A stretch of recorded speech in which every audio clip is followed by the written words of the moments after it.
Il est parti en prison. Ton précédent amour. Voilà. Mais c'était lui, mon amour. C'était lui. Et tout allait bien avec lui, je vous l'avais dit, j'ai rencontré mon bonheur. J'étais heureuse avec lui, c'était l'homme le plus gentil du monde. Et on me l'a arraché. Et j'ai pris la mauvaise décision en partant avec le dernier. J'ai pété un plomb au Mexique. C'est-à-dire? Et on n'a jamais... j'ai fait un blackout pendant une semaine en fait. Et si j'oubliais un seul truc, et bam, coup de pied quoi. Mais sinon, j'étais réellement séquestrée. Ils me demandaient de prendre un concombre, de prendre une banane et de dire aux filles, je vais te le mettre dans le fiac. Et à la fin du live, ils disaient, ah maintenant c'est moi qui vais lui mettre mon poireau. Donc j'ai déposé plainte pour les violences. J'ai déposé plainte pour la diffamation. Ok, donc plusieurs plaintes. Hein. Ouais, donc violence, vol, diffamation.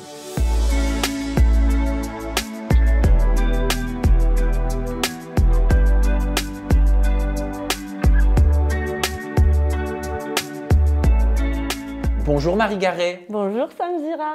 Bon, Marie, tu m'as demandé à ce qu'on se voit en interview parce qu'il est nécessaire de faire un point selon toi par rapport à tout ce qui se dit sur les réseaux sociaux, par rapport à ce que tu as raconté également en lien avec ton ex. Exactement. Sur les réseaux sociaux, la situation actuelle, les différents lives, ton journal intime qui a fuité, il y a eu plein d'articles, tu as besoin d'apporter des explications. Exactement. Et je peux le comprendre. Parce que je le dois de toute façon à toutes les personnes qui me suivent. Je leur avais dit, ça fait un certain nombre de temps quand même que je dis à ma communauté, je vous dirai la vérité. Patientez, je vous dirai la vérité. Et c'est nécessaire pour moi aussi parce que je veux vraiment passer à autre chose maintenant. Ce que je ne savais pas, c'est que tu as changé d'identité. Exactement. Qu'est-ce que ça signifie, changer d'identité, quand on s'appelle Marie Garret et qu'on est reconnaissable de par son nom, son prénom et son physique aussi? Changer d'identité, c'est quand même très difficile parce que déjà, j'abandonne le nom de mon père, donc déjà que je n'ai plus mon papa. Donc en plus, là, c'est vraiment comme s'il y avait une grosse coupure, donc ça a été très difficile pour moi. Mais c'était nécessaire par rapport aux violences conjugales que j'ai vécues pour m'enfuir et pour disparaître, entre guillemets. Et puis aussi par rapport à mon travail, le côté anonymat.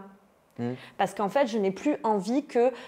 infirmière et télé-réalité ne vont pas ensemble. Ça, tu l'as toujours dit. Voilà, je l'ai toujours dit. Et je n'ai pas envie que systématiquement, les gens, voilà, nanana, la télé-réalité, etc., etc. Je veux mettre un stop. Donc ça veut dire que dans ta vie professionnelle, dans ta vie personnelle, tu te présentes maintenant sous une nouvelle identité, sous un nouveau nom, sous un nouveau prénom. Donc dans ma vie professionnelle, je me présente avec un nouveau nom. Mais c'est légal, ça a été fait au niveau de l'administration, c'est au niveau de l'état civil, c'est quelque chose de tout à fait légal. Donc sur tes papiers administratifs et professionnellement parlant, tu n'es plus Marie Garret?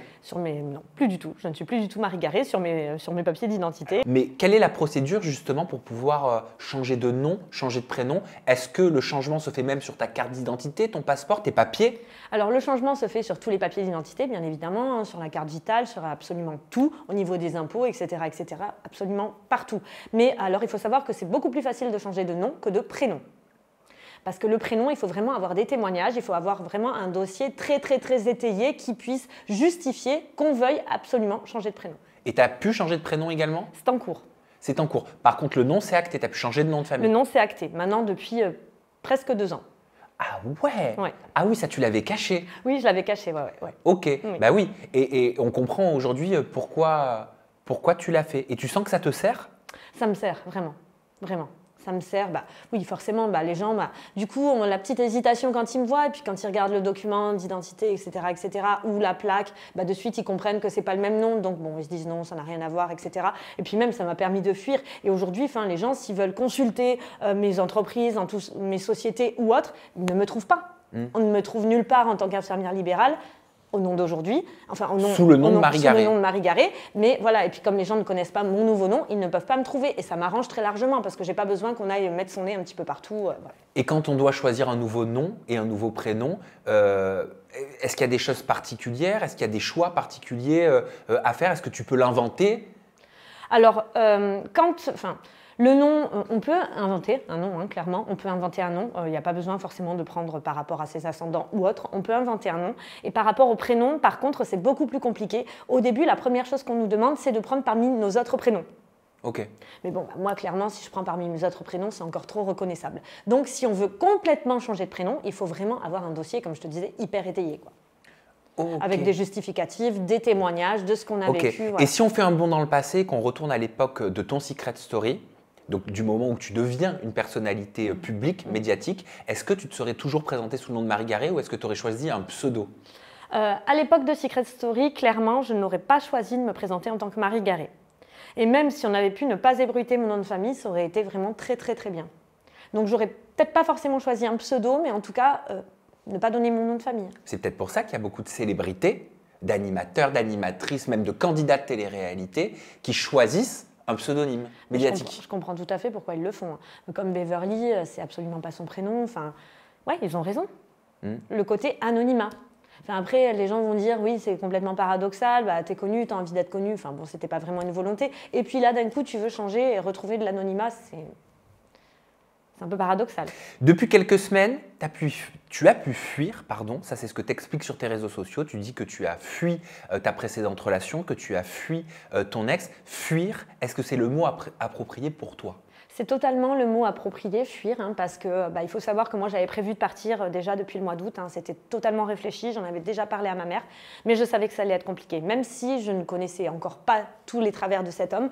Voilà, j'avais déjà dit à ma mère, écoute maman, je le fais après les fêtes, comme ça il n'y a pas de problème par rapport aux enfants, etc., etc. Je le fais tranquille, sans perturber la vie de famille, entre guillemets, mais voilà, il faut que ce soit un jour où il travaille, il faut que ce soit calé avec les déménageurs, que tout soit calé et qu'il n'ait pas son mot à dire et qu'il ne voit pas les choses se passer. Donc tu as tout fait dans son dos. J'avais prévu que ça se passe dans son dos. Malheureusement, ça n'a pas été le cas, puisque suite à la révélation sur les réseaux sociaux et suite au feu que ça a mis aux poudres toutes ces conneries sur TikTok, malheureusement, j'ai dû le faire devant son nez. J'ai pas eu le choix que de fuir de suite. Alors, ok, pour nous expliquer pourquoi tu as fui et quelle est ta situation actuelle, je pense qu'il faut remonter aux sources et à comment tu as rencontré cet ex. Oui.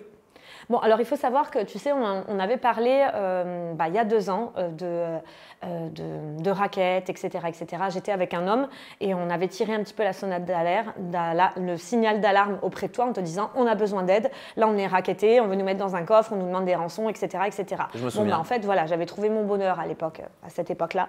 Malheureusement, les choses ont fait que ça n'a pas pu continuer comme j'aurais voulu, puisque cet homme après a été incarcéré pour des mauvaises raisons, puisqu'on l'a chargé. Aujourd'hui, on ne sait toujours pas réellement pourquoi il est emprisonné. Et vous n'avez plus la possibilité même d'entrer en contact Non, l'un et on n'a l'autre. plus la possibilité. Non, c'était pas le même. Ah ok, c'était un autre. Oui. Ok. Donc en fait, c'était suite à la personne avec laquelle je ne peux plus être en contact. Ok. Voilà, avec laquelle j'étais restée 3 ans. Ok. T'arrives à comprendre ? Oui, Ou bien tu sûr. veux qu'on mette des prénoms ? Non, mais c'est vrai que c'est pas évident, mais justement, on est là pour ça. Voilà, donc j'étais restée 3 ans avec une personne, tu sais, une personne, je suis restée 3 ans avec elle. Après, je me suis séparée. Je me suis mise avec une autre personne qui a été incarcérée, qui faisait partie de l'entourage du premier. On était un groupe de potes, en fait. En fait, si tu veux, c'était son meilleur ami, donc on a fait des choses qui n'étaient pas cool, on est bien d'accord. Donc on s'est mis ensemble, cette personne a été incarcérée, tout le monde était un petit peu jaloux dans la ville où on vivait, de notre réussite professionnelle, etc., etc. Donc ça ne convenait pas aux gens qu'on soit ensemble. Donc ils ont réussi à nous séparer en le faisant mettre en prison. Bon. Donc suite à ça, moi je suis tombée quand même très très très bas. C'était au moment où j'ai eu ma suspension de permis et tout ça, donc ça a été très compliqué pour moi. Je me souviens, 2022. Voilà, 2023. Ok. On avait pris une maison tous les deux, donc moi j'avais pris un chien, etc., etc. Enfin voilà, on commençait à avoir cette vie tous les deux, quand tout d'un coup on me l'a enlevé. Donc c'est arrivé suite à peu de temps après ça, j'ai perdu mon permis et en fait je suis vraiment tombée au fond du trou. J'ai fait un gros burn-out au même moment, ma mère est venue m'aider et j'en suis arrivée à un moment où je savais que je ne pourrais plus garder la maison. Financièrement parlant, c'était trop pour moi parce que j'étais seule à payer. Ma mère ne voulait plus rester avec moi parce qu'il fallait qu'elle reprenne sa vie. Elle avait ses petites filles à s'occuper, elle avait mon frère à soutenir. Et puis, j'avais mes 12 chiens. Enfin, à l'époque, je n'en avais que 8. 8 chiens ? Ouais, j'avais 8 chiens. En fait, si tu veux, j'ai eu le papa, la maman. On m'a dit, vous pouvez attendre avant de les opérer. Au final, ça m'a fait déporter. Bon, bref. Et en plus de ça, je venais de prendre un staffy pour mon compagnon qui a été incarcéré. Bref. Donc, en fait, ma mère ne voulait pas me prendre chez elle avec mes chiens non plus. Donc, j'en étais arrivée à une impasse complète, en fait. Qu'est-ce que j'allais faire ? Pour moi, c'était pas possible de rester toute seule. Je pouvais pas partir dans ma marina parce que les chiens sans jardin, c'était compliqué. Et puis voilà. Et puis financièrement, ça ne le faisait plus, quoi. Donc, c'est à ce moment-là que j'ai rencontré le dernier en date. Donc, l'ex. En fait, l'ex. Comme si, en fait, il était arrivé au bon moment, comme s'il sentait que c'était le moment qu'il arrive. Enfin, il y avait trop de choses qui avaient l'air trop préparées, finalement. C'est-à-dire, tu as l'impression que de son côté, c'était préparé, la séduction, elle était préparée, rentrer dans ta vie, c'était préparé ? J'ai l'impression que c'était très préparé et depuis le début. En fait, je pense que ça faisait plusieurs mois qu'il préméditait les choses parce qu'il faut savoir que, en fait, l'ex de la personne qui est incarcérée, c'est son ex à lui. Ok. On sait tous, on a fait un micmac pas possible, des choses qu'il ne fallait pas forcément faire. Bon, bref, il aurait fallu que chacun on sorte de ce milieu-là, en fait, plus ou moins. Et en fait, je pense que par vengeance, pour faire souffrir, d'une part, l'ex que j'ai eu pendant 3 ans, qui faisait aussi partie du même groupe, et l'ex qui venait de se retrouver en prison, plus la femme qu'il venait de quitter, et bien voilà, il fallait se mettre avec moi pour faire souffrir un petit peu tout le monde. Donc en fait, moi, je l'ai rencontré à l'occasion d'une soirée chez la cousine de l'ex de 3 ans. J'avais besoin de parler avec elle parce que j'avais besoin de faire le deuil de ma relation. Enfin, cette relation de 3 ans, malheureusement, je ne peux plus parler à ce garçon parce que tu connais, il y a des suites juridiques. Voilà, c'est avec lui que vous n'avez plus la possibilité de rentrer en contact, juridiquement. Voilà, juridiquement.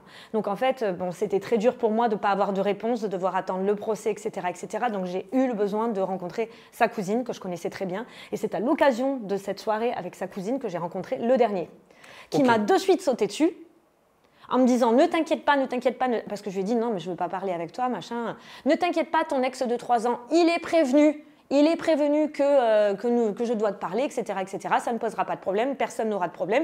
Est-ce que tu te souviens de moi? Je dis, mais comment je pourrais me souvenir de toi? Déjà que j'ai du mal à me souvenir des... Enfin, il me dit, si, une fois je t'avais pourri au téléphone. Ah bah sympa, ça commence bien. Il me dit, tu sais, je suis l'ex de O, on va dire, la fille, elle s'appelle O. La première lettre de son prénom, c'est O. Donc elle aurait dû normalement apporter son témoignage. Bon, visiblement c'est un petit peu trop compliqué pour elle.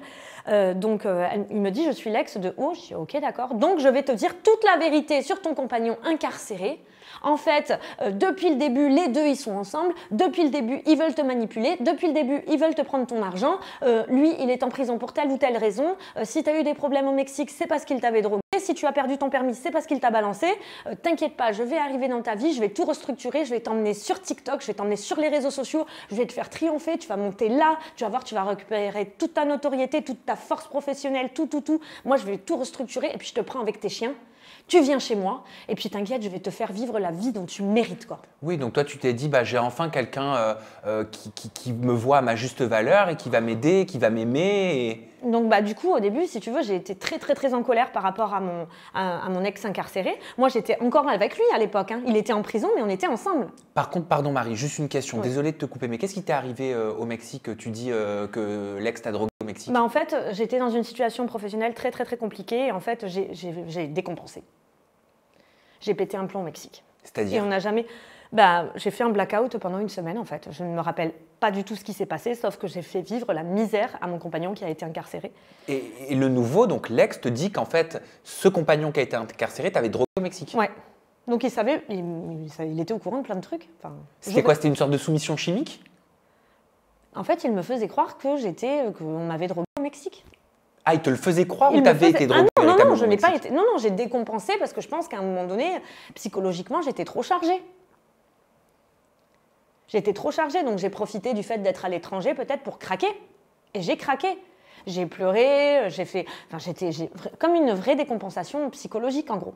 Ok. Voilà.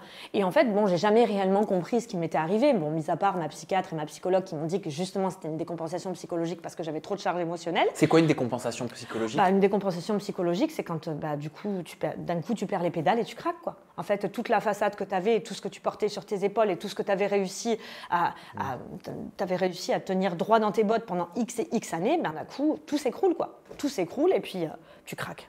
Ok. Et tu perds ton mental, tu perds ta psychologie et puis tu laisses tout sortir. C'est comme si c'est une cocotte minute un petit peu, une explosion, comme si d'un coup ça a explosé. Concernant l'ex, le dernier ex en date, il m'a dit je vais te mettre sur les réseaux, je vais te mettre sur TikTok, je vais te faire redevenir la Marie Garé, tu vas être là, etc. Ouais. Tu avais l'impression que c'était une véritable prise en charge pour t'aider toi ou une prise en charge pour pouvoir se faire de l'argent avec toi?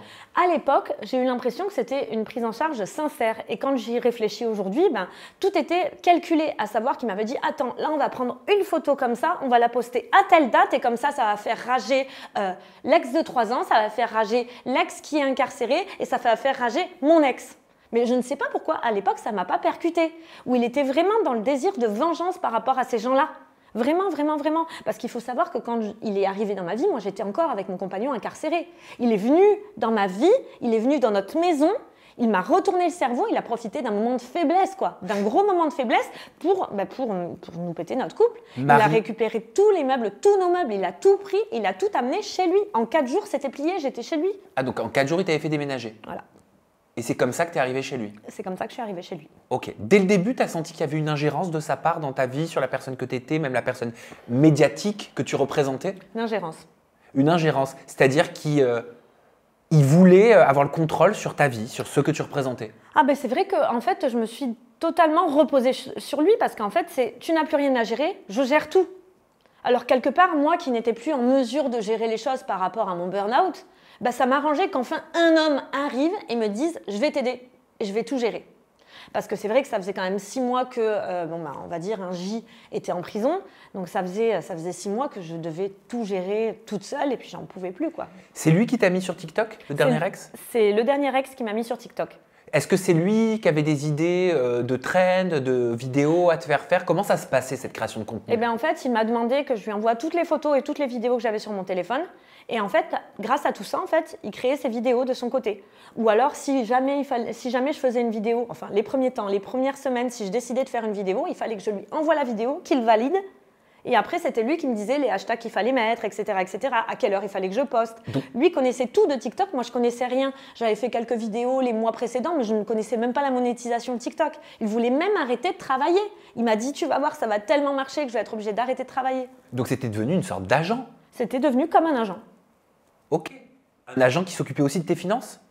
De mes finances, disons qu'en fait, lui ne gérait pas lui ne sortait pas du tout sa carte bancaire. C'est-à-dire, c'est toi qui payais tout? En fait, dès le début, moi, j'ai cru qu'il travaillait. En fait, au début, il ne travaillait pas. Je me suis rendu, il m'a dit oui, m'a causé un tas de dettes, donc du coup, j'ai plus d'argent, je suis surendettée, etc., etc. Donc moi, je me suis dit, comme à chaque fois, hein, je me mets pas avec un homme pour l'argent. Donc je me suis dit, voilà, il est dans cette situation-là, c'est pas ça qui va changer les choses entre nous, donc il n'y a pas de souci. Donc j'ai géré, sauf qu'en fait, les quelques semaines, ça s'est transformé en 10 mois. Moi, il faut savoir qu'au début, je ne travaillais pas parce que j'étais en burn-out. Donc, en fait, je touchais une prévoyance qui était quand même assez énorme au vu de ce que je pouvais gagner en tant qu'infirmière libérale. Donc, en fait, toute cette prévoyance a été utilisée pendant 10 mois pour tous les frais du ménage. Donc, les frais de ses enfants, les frais pour lui. C'était moi qui achetais ses cigarettes, c'était moi qui achetais les cadeaux aux enfants, c'était moi qui achetais la bouffe. Je lui ai acheté son téléphone. Et carrément, il m'a dit non, mais c'est à cause de toi. Si mon téléphone a rendu l'âme, c'est à cause de toutes les vidéos que je fais pour toi sur TikTok. Il m'en faut un autre. Et quand je lui ai acheté le téléphone dont il rêvait, je n'ai même pas eu droit à un merci. Ses enfants n'avaient pas eu de cadeau de Noël, etc., etc. Donc j'avais dit, pour les enfants, du coup, comme ils n'ont pas eu de cadeau de Noël, on va faire un gros cadeau pour anniversaire et Noël. Mais ça ne le dérangeait absolument pas. Il ne s'est jamais posé la question une seconde si ça pourrait le faire, moi, dans mes finances. J'avais quand même beaucoup de problèmes de mon côté parce que suite à ma relation de 3 ans, j'étais quand même surendettée. Donc j'étais en passe de passer devant une commission à la base de liquidation qui s'est finalement transformée en redressement judiciaire. D'accord, c'est-à-dire que tu as eu un redressement judiciaire et toi tu avais fait une demande pour avoir une liquidation judiciaire. Oui, et Dieu merci, on m'a permis de faire un redressement. Donc, ça c'est quand on est surendetté, c'est ça? En fait, c'est différent. Là, surendettement, c'est par rapport au personnel. Okay. Quand c'est par rapport aux professionnels. C'est une liquidation ou un redressement. Voilà, exactement. Et quand on a une très belle façon de fonctionner dans son entreprise, donc justement, on m'a permis de faire un redressement parce que j'avais des très bons revenus et une très belle façon de fonctionner au sein de mon entreprise. Et ce n'était pas à cause de ça, en fait, que j'avais eu des problèmes financiers. C'était à cause de ma précédente relation. Okay. Donc, c'est ça qui a permis le redressement. Mais ça veut dire qu'à ce moment-là, tes finances professionnelles et tes finances personnelles, elles sont plus que compliquées. Elles étaient plus que compliquées. Et tu continuais quand même de mener la grande vie avec lui, de gérer son train de vie. On ne menait pas la grande vie, mais disons... on ne menait pas la grande vie, tu finançais. Mais je finançais tout. Tu finançais tout. Je finançais absolument tout. Ok. Cette dette que tu avais, elle est importante ou pas? La dette que j'avais et que j'ai est importante, oui. Mais c'est une dette qui inquiète? C'est une dette qui peut facilement se rattraper en continuant à travailler comme je travaillais. Ok, d'accord. Voilà. Donc c'est surmontable? C'est surmontable. Ok. Mais il faut bosser, comme je l'ai toujours fait. Bien sûr, voilà. L'argent ça tombe pas du ciel. Exactement. Ok, mais l'argent, est-ce que ça tombait de TikTok? L'argent ne tombait pas de TikTok. Bien sûr que ça m'a rapporté un petit peu d'argent. Et heureusement, parce que finalement, j'étais tellement prise à la gorge par rapport à tout ce que je devais financer pour le foyer, que heureusement que ça tombait un petit peu. On en était à un stade à la fin où carrément, je lui disais, tu vois, j'ai quand même les 15 premiers jours du mois, j'ai quand même mes charges qui arrivent. Il faut que je les paye, tu vois. Il faut que je les paye. Et lui me disait, non, mais t'aimes trop l'argent. Je lui disais, mais attends, là, on ne parle pas de volonté d'avoir de l'argent et d'aimer l'argent. C'est que là, en fait, j'ai des créanciers à payer. Tu me comprends? Donc, j'ai des gens à payer. Si je ne paye pas ces gens, au bout d'un moment, on va venir me chercher. C'est tout à fait normal. Donc, je veux juste payer mes factures. C'est juste ça. Et en fait, monsieur me faisait du chantage après en me disant, écoute, comme moi, j'ai eu tout ce que je voulais, comme on a payé les cadeaux des gamins, comme moi, j'ai renfloué mon compte, on ne fait plus de TikTok. On ne fait plus de live. C'était quoi? C'était une sorte de punition? En fait, il me faisait du chantage au TikTok. Et il me disait, non, mais c'est pas grave si tu payes pas tes factures, c'était pas prévu comme ça, c'était pas prévu comme ça. Mais je dis, mais attends, mais c'est quoi ce délire en fait? Mais pourquoi te faire du chantage à la fermeture d'un TikTok ou de pas te faire de TikTok? Est-ce que ça voulait dire que tu étais accro à TikTok? Non, j'étais pas accro à TikTok. En fait, c'était parce qu'il savait que finalement, ben, on avait des besoins quand même financiers. D'accord. Et donc TikTok était une source de revenus? C'était une source de revenus. D'accord. Donc sous-entendu, je te coupe cette source de revenus. Voilà. Si tu fais pas ce que je veux. C'était une source de revenus vraiment moindre par rapport à mon travail, qu'on soit bien d'accord. Moi, j'ai jamais gagné des sommes astronomiques avec TikTok. Mais ça permettait malgré tout de combler ce qui pouvait manquer par rapport à ce que lui demandait. Ok. Voilà. Et tu expliquais, quand tu avais pris la parole sur Aja, qu'en live TikTok, il te mettait des coups de pied. Lui s'est imaginé qu'il allait pouvoir arrêter de travailler avec TikTok. Bon, finalement, ses attentes n'ont pas été comblées.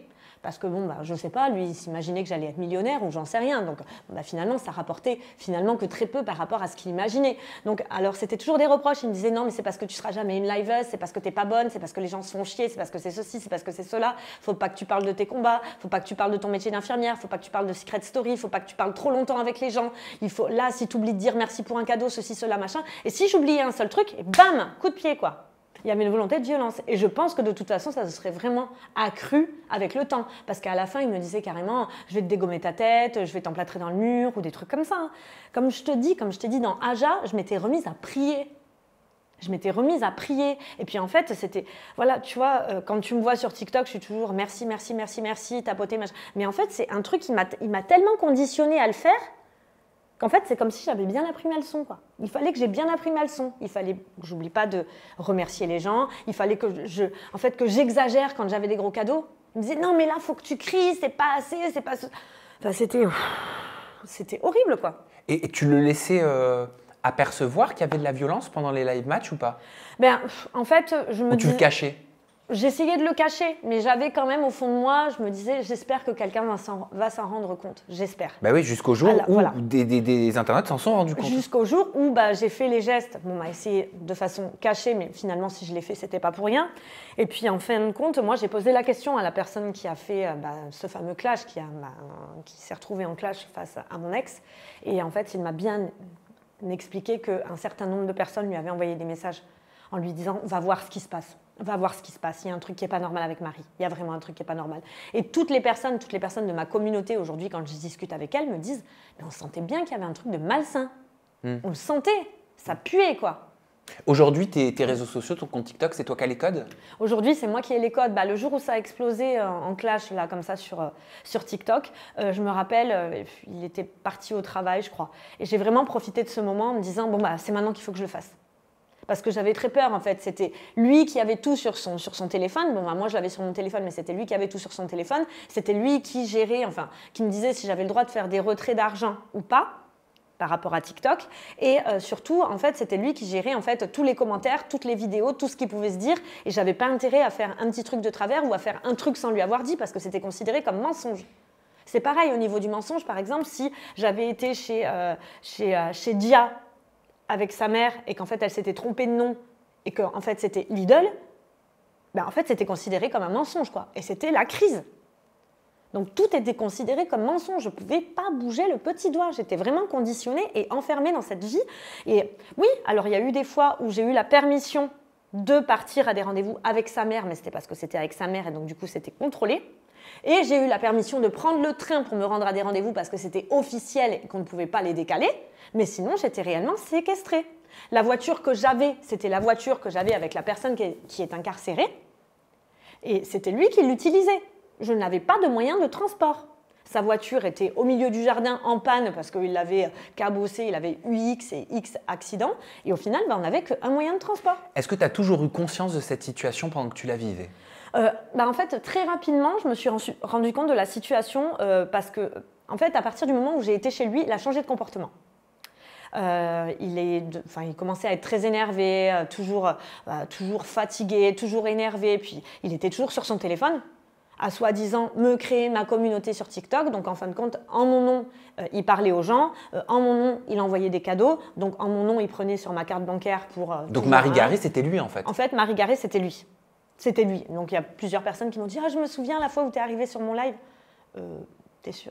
Ouais. Bah, enfin, je sais, moi, au fond de moi, que c'était pas moi. Et puis, d'ailleurs, je vais pousser plus loin. Carrément, il s'enfermait des heures à la salle de bain.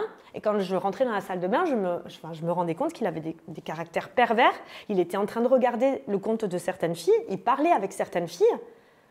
Et, enfin, il était en érection, tu vois. Il y avait quand même des trucs tordus. Même quand on était sur les lives TikTok, il me demandait de prendre un concombre, de prendre une banane et de dire aux filles « je vais te le mettre dans le fiac ». Et à la fin du live, il disait « ah maintenant c'est moi qui vais lui mettre mon poireau ». Bah, il me disait « il faut que tu sois drôle, il faut que tu dises ci, que tu dises ça, sinon ça ne plaira pas ». C'était de l'humour pour lui? J'avais l'impression que c'était de l'humour. Et toi, ça, tu le vivais comment? Je le vivais très mal. Okay. Et ma communauté le vivait très mal aussi. Ah bah je peux comprendre. C'était hyper malaisant, hyper gênant. Tu le vivais quoi? Tu le vivais comme de la moquerie, de l'humiliation? De l'humiliation, de l'humiliation.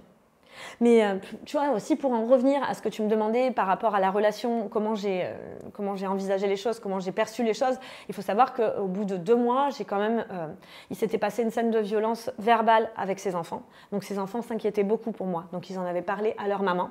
Et le lundi matin, la mère, donc son ex-femme, a escaladé le portail pour venir toquer à la porte et me dire « maintenant, il faut que tu te barres. C'est un taré, il rend toutes les meufs complètement ouf, il se refait sur toutes les filles. » Et c'est un pervers presque sexuel, enfin, il faut que tu te casses. Et même jusqu'au point de me dire, bah, la dernière ex qu'il avait, donc, qui était l'ex de la personne incarcérée, il m'avait dit qu'elle était folle, qu'elle avait surendetté, etc., etc. Et carrément, son ex-femme m'a dit, mais ça n'a jamais été elle le problème. Jamais, jamais, jamais. On l'a appelée, elle l'a appelée devant moi, et elles m'ont dit toute la vérité. Mais à ce moment-là, j'avais encore des œillères, je n'ai pas voulu les croire. Elles m'ont dit, on va essayer de te déménager, sinon il va te garder toutes tes affaires, il faut que tu te barres. Dans une situation comme ça, certaines personnes disent, une fois qu'elles y voient plus clair, je pensais que les personnes qui voulaient me prévenir étaient en fait les mauvaises. Exactement, mais c'est exactement ce que j'ai pensé. Et d'ailleurs, le soir même, je les ai balancées, les pauvres. Elles s'en sont pris plein la figure et elles m'ont dit, c'est terminé, on ne t'aidera plus. Mais moi, il me faisait croire en fait que ces filles-là étaient encore amoureuses de lui. Et ah oui, donc tu avais des discours complètement différents. Complètement. Cette perversion dont elle te parlait, son ex ou son ex-femme, c'est quelque chose que tu avais déjà constaté? Tu le ressentais au sein du couple? Bah, je me sentais pas à l'aise. Je ne savais pas forcément pourquoi. Je me rappelle un jour de ma psychologue, elle me dit « mais comment allez-vous » Je dis « ben, ça va pas ». Elle me dit « mais pourquoi? Normalement, tout devrait bien aller ». Je dis « mais je sais pas, mais ça va pas ». Donc en fait, j'avais mon 6e sens qui était en train de me parler, mais j'ai mis des semaines à ouvrir les yeux. Mais en même temps, quoi faire? Je venais de déménager, je venais de prendre la pire des décisions par rapport à mon compagnon qui était incarcéré. Je venais de choisir de quitter cette personne, de partir dans cette nouvelle vie. Donc comment je pouvais faire marche arrière? Tous mes meubles étaient chez lui. J'avais fait un gros à mon ex. Enfin, qu'est-ce que je pouvais faire? J'étais coincée. Ouais, tu te sentais pieds et coincée. poings liés, quoi. Exactement. Tu avais une épée de Damoclès au-dessus de la tête. Exactement. Dans l'intimité, dans votre vie personnelle, vous arriviez à avoir une vie personnelle avec quand on est dans une situation et une relation aussi pleine de violence? Ben moi, j'avais du mal. J'avais du mal. Mais je ne comprenais pas, j'avais l'impression que j'étais pas normale. En fait, j'avais l'impression que le problème, c'était moi. Alors que c'était plutôt normal de ressentir ce que tu ressentais. Oui. Tu le réalises ça aujourd'hui? Oui, maintenant, je le réalise totalement. Ok. Je le réalise totalement, mais c'est vrai que par rapport à ce qui m'est arrivé dans le passé, et puis voilà, il avait tendance aussi à me dire que finalement, je devrais m'estimer heureuse qu'il m'ait prise comme j'étais, que personne ne voudrait de moi à l'heure actuelle vu les problèmes que j'avais. Donc le but était de te diminuer? Exactement. Après, en fait, au début, il m'a portée, vraiment. J'étais la plus belle, j'étais la meilleure, et très rapidement, il m'a dénigrée. Et puis, ouais, il m'a enfoncée. Ok, puis dernièrement sur les réseaux sociaux, on l'a vu, il y a pas mal d'articles qui sont sortis. Je vais te demander d'ailleurs comment tu le vis et tu vas nous expliquer pourquoi aujourd'hui tu as envie de parler de ce journal intime. Est-ce que c'est une façon pour toi de reprendre le pouvoir sur cette intrusion dans ta vie privée dont cet ex fait preuve aujourd'hui sur les réseaux sociaux? Parce que sur les réseaux sociaux, il balance une page de ton journal intime à peu près par jour. Oui. Bah, je veux reprendre le pouvoir tout simplement parce que les personnes méritent que je leur dise la vérité, quoi, parce qu'on ne peut pas en rester là. Moi, j'ai quand même une communauté qui me suit depuis plus de 13 ans, qui a essayé de m'aider il y a 2 mois. Donc, c'est quand même normal que je parle. Mais en fait, ce journal intime, moi, il faut savoir que je suis sur un projet de bouquin depuis maintenant presque 1 an. Okay. Et en fait, c'était des brives finalement de ce que je commençais à écrire écrire. C'était des mots voilà, qui étaient balancés sans rentrer dans les détails, mais qui étaient balancés parce que j'avais besoin d'avancer sur les idées que j'allais mettre en place dans mon livre. C'était quoi? C'était le projet d'un livre de raconter toute la vérité? En fait, mon livre, c'est vraiment une autobiographie finalement. Et c'est de raconter toute la vérité parce que moi, mon rêve, c'est de pouvoir faire en sorte que les femmes se sortent de ce genre de situation. Ce serait de pouvoir marquer la société avec mon empreinte et qu'enfin la société puisse changer de mentalité et changer d'avis sur ce que sont les violences psychologiques, physiques et qu'on aide vraiment les personnes à s'en sortir. Donc, quel intérêt pour moi de mentir ? Donc je n'ai pas honte d'avoir vécu des périodes de surendettement, je n'ai pas honte d'avoir traversé l'enfer, je n'ai pas honte d'avoir touché le fond. Oui, parce qu'ils balancent même tes emails avec l'URSSAF, tes emails avec les impôts, Exactement. Ce dont tu nous parlais tout à l'heure. Aujourd'hui, tu as choisi de reprendre le contrôle et de reprendre le pouvoir justement sur cette intrusion dans ta vie privée. Et j'espère que tu as porté plainte. Oui, j'ai porté plainte. Ouais. Ok.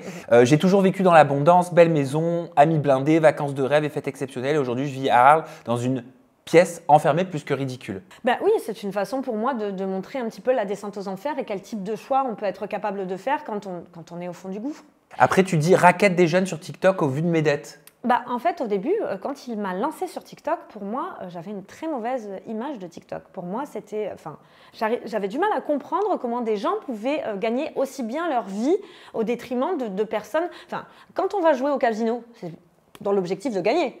Mais là, clairement, en fait, des gens viennent envoyer des cadeaux à des TikTokers. Pourquoi? C'est quoi l'intérêt? C'est juste de parler à la personne qu'ils adorent. Donc toi, quand tu moi, ça me dérangeait en fait. Quand tu postes ça sur ton journal intime, c'est juste ton ressenti. J'avais pas encore commencé les lives. Tu n'avais pas encore commencé les lives. Pas encore commencé. Ils voulaient te faire commencer les lives. Oui, exactement. Okay. Et pour moi, j'avais du mal. Et j'en avais parlé à ses enfants. Pourtant, ces enfants sont encore très jeunes, mais je parlais quand même assez facilement avec eux. Et ils m'avaient dit, pourquoi tu ne fais pas encore les lives, etc. Et je leur avais dit, mais j'ai du mal avec ce concept.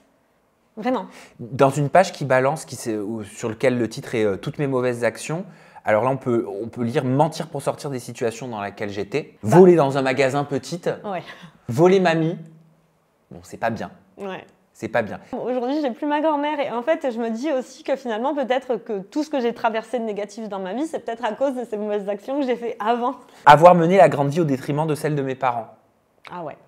J'ai vraiment abusé. Et ça, je l'ai souvent raconté. C'est qu'au final, je voulais mon standing. J'ai toujours dit aux gens qu'avant la télé-réalité, j'étais une petite conne. Mais j'étais vraiment une petite conne. À savoir que, alors mes parents m'avaient pris un appartement à Montélimar, donc dans la ville où je faisais mes études d'infirmière, mais je rentrais tous les jours chez mes parents. Et un jour, mon père m'a dit, je ne comprends pas comment il a fait pour pas me mettre une gifle. Il me dit, mais pourquoi tu gardes cet appartement? Je dis, mais pour mon standing. Petite conne. Oui, et aujourd'hui, ça me fait du mal parce qu'aujourd'hui, du haut de mes presque 40 ans, à l'époque, j'avais 20 ans, mais du haut de mes 40 ans aujourd'hui, je me dis, mais comment tu as pu faire ça? Et n'ayant plus mon papa aujourd'hui, ça me fait de la peine parce que je me rends compte que mes parents ont tellement tout fait pour moi. Bah, c'est une sorte d'exutoire, de toute façon, ce journal. Avoir frappé un animal. Ah ouais, horrible. Ça, c'est un gros regret? Ouais, c'est un gros regret. Et en fait, ce garçon, j'avais tellement les nerfs contre lui, il avait un chien qui s'appelait... je ne sais plus comment il s'appelait. Bon, bref. Et en fait, ce chien, j'étais tellement jalouse qu'il lui porte plus d'attention qu'à moi, qu'un jour, j'ai frappé ce chien. Et moi, qui aime tellement les animaux et qui suis absolument à l'encontre qui contre tout ça, quand j'y repense, ça me fait du mal, quoi. Je me dis, ce pauvre chien, il n'avait rien demandé. Et il n'a jamais su que j'avais frappé son chien, c'est ça le pire. T'avais quel âge? J'avais 20 ans. T'avais 20 ans, mais tu l'avais frappé comment? Je l'avais frappé, je lui ai fouté une claque, quoi. Mais bon, c'est déjà trop. Non, mais on sait que c'est pas la solution de lever la main sur un animal parce que l'animal, même, après, il fait plus la différence entre la caresse voilà, et la violence. Et puis de toute façon, c'est pas ça qui va lui apprendre à avoir un meilleur comportement ou autre. Quand je vois mon dernier ex là en question dont on parle, la violence avec laquelle il frappait mes chiens, quand je repense, donc je me dis mais bon, je lui reproche, mais au final moi ça n'avait rien à voir, c'était pas violent, mais malgré tout je l'ai fait et je trouve ça mal. Ok, et donc tu le mettais parce qu'en fait, c'était un regret. C'est un regret, et en fait, j'aurais envie, finalement, je n'ai pas honte de reconnaître toutes mes erreurs parce que je pense que ça passe par là. Pour tout simplement, j'ai envie d'être le meilleur de moi-même. J'ai envie aujourd'hui de devenir la meilleure personne que je puisse être dans ma vie. Et si je veux conseiller des gens, il faut que je sois propre. Et pour être propre, il faut accepter ses erreurs et il ne faut pas avoir honte d'en parler de ses erreurs. Avoir cassé un couple. Je n'en avais pas conscience à l'époque. Mais oui, j'ai cassé un couple et j'ai cassé une famille, quoi. C'est mal. Pourquoi? Parce que tu as eu une relation par la suite avec cet homme? Bah, oui, j'ai eu une relation en même temps qu'il était en couple, quoi. D'accord, et tu le savais. Et je le savais. Et je n'aurais jamais dû accepter ça. Et tu étais amoureuse à ce moment-là? On va dire qu'il ne... Enfin, j'avais l'impression d'être amoureuse. Ok. L'impression. Mais aujourd'hui, je suis copine avec la fille Et en oui, question. et ça fait partie de tes regrets. Et ça fait partie de mes regrets, mais bon, j'ai pu en discuter avec elle et elle m'a pardonné. C'est juste incroyable. Elle est toujours avec lui aujourd'hui. Mais enfin... Après, elle me dit, tu ne peux pas imaginer le mal que tu nous as fait. Mais je dis, mais j'en ai conscience aujourd'hui, mais à l'époque, j'en avais pas conscience. Et en plus de ça, j'ai mal vécu le fait qu'elle m'en colle une, alors qu'en fait, c'était tout à fait justifiable qu'elle m'en colle une, quoi. Avoir acheté l'amour, tu dis? Oui, parce qu'en fait, en fin de compte, j'ai toujours été, je viens d'une famille aisée, d'une famille bourgeoise. Et en fait, pour moi, c'était facile. Enfin, c'était facile, oui et non. J'ai jamais eu vraiment beaucoup d'amis. Et en fait, déjà au collège, pour avoir des amis, je donnais les bons résultats au contrôle. Ou alors, je prêtais mes vêtements pour Mais que les tu filles me l'avais aillent en boîte. expliqué une fois en interview. Et puis par exemple, quand j'ai rencontré Geoffrey, pour moi, c'était facile parce qu'il était en galère d'appart. Donc, je lui dis, écoute, il y a de la place chez moi, viens. Donc, quelque part, c'était une façon d'acheter l'amour parce que je me suis dit, une fois qu'il sera chez moi, ce sera plus facile pour moi. C'est pas bien, tu vois. En fait, tu avais juste un coup de cœur et t'essayais de le mettre dans tes filets, quoi. Ouais, mais bon, tu vois, j'ai utilisé un peu ça. C'est vrai que j'ai eu tendance à couvrir les hommes de cadeaux pour qu'ils m'aiment. Avoir profité des assédiques. Parce que c'est pas bien pour moi d'être au chômage, c'est pas bien. Et donc, j'ai eu une petite période de chômage dans ma vie. Et pour moi, être au chômage, c'est profiter, quoi. Donc, j'ai du mal avec ça. T'assimiles le fromage, le chômage au profitage. Ouais, pour moi, c'est un peu ça. Moi, c'est peut-être pas la bonne vision des choses. Oui, parce que tu as cotisé. Ouais, mais on m'a toujours appris qu'il fallait travailler dans sa vie. Donc, c'est pas top, tu vois. Ne pas avoir payé mes impôts et toutes mes charges pour avoir mené la grande vie. Quand j'étais avec ma fameuse relation de 3 ans, j'ai laissé faire, j'ai laissé utiliser mes moyens de paiement et j'ai laissé faire la personne au détriment de mes charges. Parce que j'aurais pu garder un droit de regard. Bon, il y avait la violence, donc en même temps, je te dis ça, mais c'était soit je lui laissais mes moyens de paiement et je lui laissais le seul droit de regard sur les finances, soit je me faisais fracasser la gueule. Donc bon, voilà. Mais malgré tout, c'est pas bien. Oui, mais à ce moment-là, tu n'avais peut-être pas toutes les capacités pour pouvoir, C'était pas possible. Pour pouvoir faire autrement. C'était pas possible. Il aurait fallu que je parte plus tôt. Et j'étais pas consciente de ça en plus à l'époque. C'est quand je me suis séparée que je me suis rendu compte qu'en fait rien n'avait été payé pendant des mois. Mais en fait, moi, on partait à droite à gauche, etc. On avait des belles voitures, mais pour moi, en fait, je me disais, c'est bon. Et quelque part, est-ce que finalement, j'ai pas fermé les yeux aussi? Avoir essayé de faire des faux crédits. Pendant un temps, j'ai été embarquée par une personne qui a essayé de me faire des trucs comme ça. Bon, ça n'a jamais été au bout, mais le fait d'y avoir pensé, c'est de l'escroquerie, quoi. Enfin, c'est pas bien. M'être drogué. Oui, on le sait tous, que j'ai eu des problèmes d'addiction. Donc, j'ai pas honte de le dire. De toute façon, quoi qu'il arrive, il essaye de me nuire à tous les niveaux. S'il pouvait demain me faire perdre mon diplôme, si demain il pouvait me faire perdre mon droit d'exercer, il le ferait. S'il pouvait essayer de me faire perdre mon image médiatique et tout ce que j'ai dans les médias et dans le télévisuel aujourd'hui, il le ferait. En fait, ce qu'il voudrait, c'est que je perde mes contrats à tous les niveaux et que je perde ma crédibilité à tous les niveaux. En fait, c'est un appel à la haine, clairement. Et il poursuit en mettant des pages où il y a écrit avoir été méchante avec maman, ne pas avoir été chez certains patients parfois, avoir fait des fausses déclarations, avoir consommé dans le dos de mes compagnons, avoir menti à mes parents. Dépendance, addiction et infirmière, ça ne va pas trop ensemble non plus. Donc il ne veut plus que tu bosses. En fait, à partir du moment où je suis partie, je n'ai plus le droit d'avoir une vie, je pense, selon lui. Il a décidé de tout mettre en œuvre pour... Parce que tu es partie, il veut niquer ta vie. Voilà, exactement. Parlons concrètement. Ouais, clairement. Il veut me niquer ma vie. Ok. Il veut me détruire. Ouais, vas-y, continue à balancer, mais je m'en fous, puisque au final, les gens sont au courant. Donc, qu'est-ce que ça peut faire? Les gens, voilà, j'ai des qualités, des défauts comme tout le monde. Je n'ai aucune prétention d'être parfaite. Pas du tout. J'ai commis des erreurs dans ma vie et justement, c'est ça qui m'aide à aujourd'hui être comme ça. C'est ce qui fait ma personnalité aujourd'hui. Mais alors, c'est vrai que vraiment, moi, je donne ce conseil-là à tout le monde. En fait, moi, j'étais tellement au fond du gouffre. Voilà, donc il est arrivé sur un moment de faiblesse, donc je lui ai tout confié. Je lui ai tout dit de ma vie parce qu'en fait, j'avais tellement peur. En fait, je reprochais à mon ex-compagnon qui est incarcéré, je lui reprochais en fait de ne pas tout m'avoir dit. Donc pour moi, en fait, dans une relation, il faut être transparent. Bon, j'aurais pas dû, donc je lui ai absolument tout raconté. toutes mes erreurs, tout ce que j'avais fait de mal, toute ma culpabilité. Je lui ai tout dit, toutes les tromperies que j'avais pu faire à d'autres hommes, comment j'avais pu me comporter. Il voyait tout mon portable, il avait le code de mon portable, il pouvait tout voir. Et au final, en lui donnant toute cette confiance, aujourd'hui, il retourne tout contre moi. Et en plus de ça, il savait que j'étais déjà en dépression, et en burn-out. Mais là, en fait, c'est comme si il avait décidé de m'achever. Mais ce qui est terrifiant dans toute cette histoire, c'est que ça semble être prémédité. Exactement. Je suis désolé de te dire totalement ça, prémédité, Marie. totalement. Mais quand tu fais en sorte d'obtenir toutes les informations possibles et inimaginables sur quelqu'un et même avoir le contrôle, enfin jusqu'à pouvoir accéder à des pages d'un journal intime et les balancer publiquement, oui. Je suis désolé, mais je trouve que ça en dit long quand même sur Ça en dit vraiment très long. Sur les objectifs. Complètement. Mais bon, c'est comme cette fameuse fois où ça a explosé. J'ai regardé à nouveau cette vidéo, la fois où ça a explosé sur TikTok. Mais en fait, j'ai l'impression que c'est orchestré le truc. Parce que je suis tranquillement en train de parler au liveur en face de moi, et d'un coup, il arrive et il l'agresse. Je comprends pas. J'arrive pas à comprendre ce qui s'est passé ce jour-là. Vraiment pas. Donc, prémédité. Est-ce qu'il voulait que je pète un plomb? Est-ce qu'il voulait me faire passer pour folle? Qu'est-ce qu'il a essayé de faire? Qu'est-ce qu'il voulait? J'allais rentrer dans haut 2 jours après. Donc, qu'est-ce qu'il voulait, en fait? Je ne comprends pas.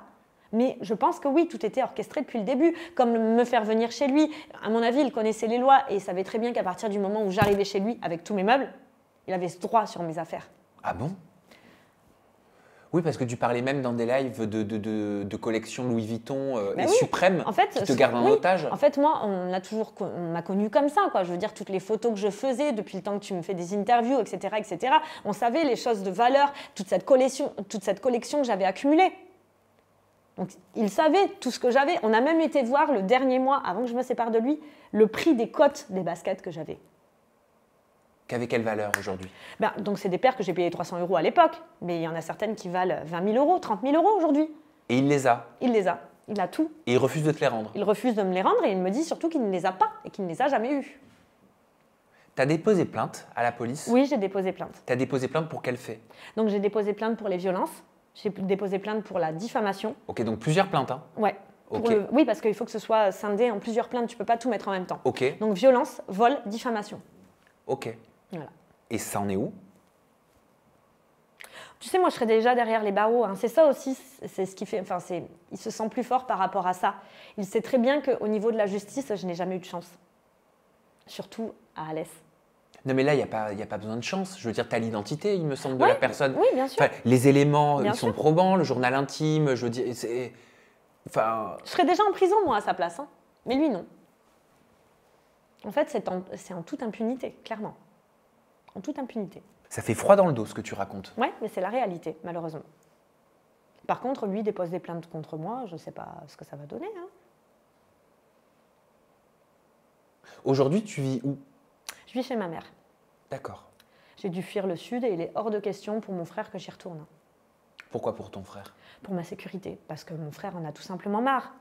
Voilà. Il a quel âge ton frère? Mon frère, il a plus de 50 ans.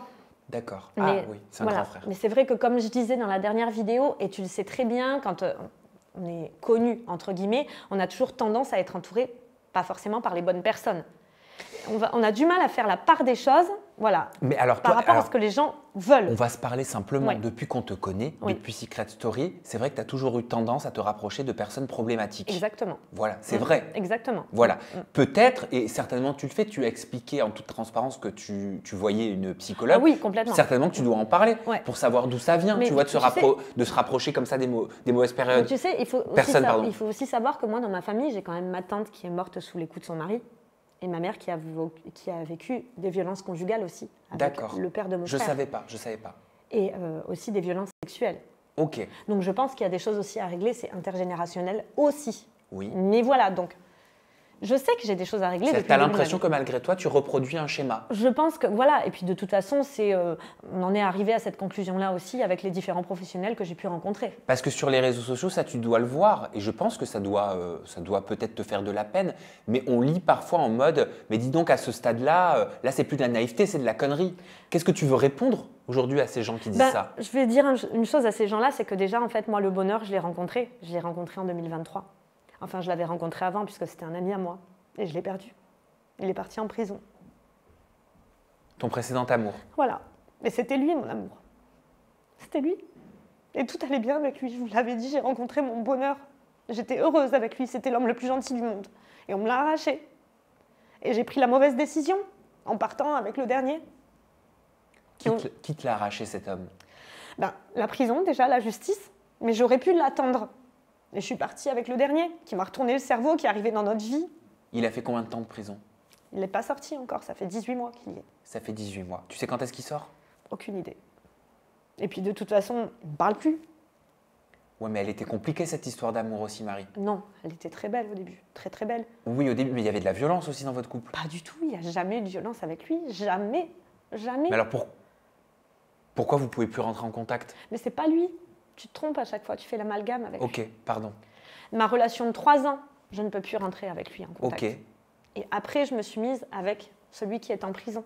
Il n'est pas rentré en prison du tout pour de la violence, il n'a jamais été violent avec moi. Donc ça n'a rien à voir avec toi, le fait qu'il fasse de la prison? Pas du tout, Et tu es encore amoureuse de lui? je pense. Ok. Il y a 3 hommes que j'ai aimés dans ma vie. Voilà.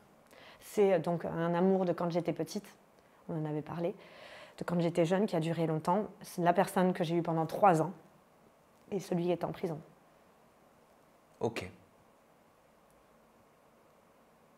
Et tu as l'impression d'être loin de lui, séparé de lui, que tu ne le verras jamais, que c'est terminé, qu'il n'y a pas d'espoir? Comment il pourrait me pardonner ce que j'ai fait, en fait, clairement? Qu'est-ce que tu as fait? De partir avec un autre homme, parce que je n'avais plus de solution. Je l'ai trahi. J'ai écouté la première personne qui est arrivée dans ma vie. Je ne lui ai pas donné le bénéfice du doute, je ne l'ai pas attendu. Et puis voilà, et puis au final, je me dis qu'aujourd'hui, clairement, je suis en train de payer ce que je lui ai fait. Et quand je suis partie, quand j'ai laissé le dernier en question, là, je me suis dit, au final, tu vois, t'as fait tout ça pour ça aujourd'hui. T'as fait tout ça pour te barrer et te rendre compte que tu t'étais faite manipuler. Bravo. Faut que tu te reconstruises. Ouais, mais en tout cas pour dire aux gens que voilà, j'avais trouvé l'amour. Je l'avais trouvé, un amour pur, un amour sincère, sans violence, avec que de la gentillesse et une personne qui était vraiment là pour moi. On a vécu des moments de galère, ça a été très intense. On a vécu des moments de galère, mais c'était vraiment pur. J'avais enfin trouvé cet amour. Donc après, finalement, comment refaire sa vie une fois qu'on sait qu'on a rencontré la bonne personne et qu'on l'a laissée? Déjà faire la paix avec soi. Oui, exactement. Voilà ce que tu es en train de faire, te retrouver, te reconstruire, te recréer de l'oxygène autour de toi où tu peux te sentir à l'aise, où tu peux te sentir bien et où tu peux avancer, retravailler sereinement. Ça va prendre un peu de temps, ça ne va pas être en un claquement de doigts.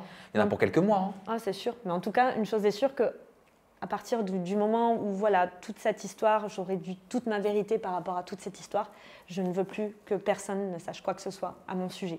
Le jour où je serai enceinte, on ne le saura pas. Le jour où j'aurai un enfant, on ne le saura pas. Le jour où je vais me marier, on ne le saura pas. La personne qui arrivera, si on a une ou pas, parce que je pense que ce sera compliqué maintenant, on ne saura pas qui sera dans ma vie. Mais bien sûr que tu vas rencontrer quelqu'un. Non, je ne parlerai plus. Non, parce que non, tu ne parleras plus, mais tu vas rencontrer quelqu'un. Je pense pas. Je pense qu'après, une fois que tu sais que tu avais rencontré la bonne personne, pour derrière rencontrer une autre personne, c'est compliqué. Un pas après l'autre. Oui, bien sûr. Chaque jour est différent. On ne sait pas de quoi est fait demain. Oui, ce qu'on pense aujourd'hui n'est pas forcément notre pensée de demain. Oui. Et aujourd'hui, on est en train de construire le futur. C'est-à-dire qu'aujourd'hui, là, ce qu'on est en train de faire, ce que tu es en train de faire là, c'est le futur. Ouais. Chaque jour, c'est une nouvelle opportunité de faire quelque chose de différent. Et j'espère que c'est une page que tu vas pouvoir complètement tourner. Oui. Et tu me diras où l'acheter, ton livre. Parce que comme ça nous permettra de découvrir ce que tu préparais. Oui, exactement. Ce que tu préparais. Mais c'est vrai que du coup, voilà, c'est aussi important pour moi que les personnes écoutent ce que j'ai à dire aujourd'hui, parce que ce livre, il faut qu'il ait de la crédibilité. Il en aura. On peut te retrouver, Marie Garé, sur les réseaux sociaux. Ton compte Instagram, c'est Marie-Garé off. Ton compte TikTok, c'est Marie.Garé. C'est normal, je l'ai sous les yeux. Ça va? Ouais, ça m'a fait du bien. C'est vrai? Ouais. On tourne la page? On tourne la page. Tu tournes la page? Oui, ça y est. Ok. La prochaine fois que tu viens, tu me racontes tout ton bonheur. Ah oui? Ok. Oui. Avec tu plaisir. Me le balances, tu me le craches à la gueule, ton bonheur. Complètement. Oui, okay. Tu le mérites aussi, parce que tous les droits à la parole que tu m'as donné. Non, c'est toi qui le mérites, pas moi. Ouais, mais bon. Ça me fera plaisir. Tu mérites que ce soit toi qui est ça, qui puisse avoir ce témoignage-là de bonheur. Et je serai là aussi. Voilà. Voilà. Comme tu l'as toujours été. Marie, merci beaucoup. Merci à toi. Merci à vous de nous avoir suivis. On se retrouve très prochainement avec une nouvelle personnalité et toujours des confidences en toute intimité. Prenez soin de vous. Voilà, hyper important. Bye bye. Très important.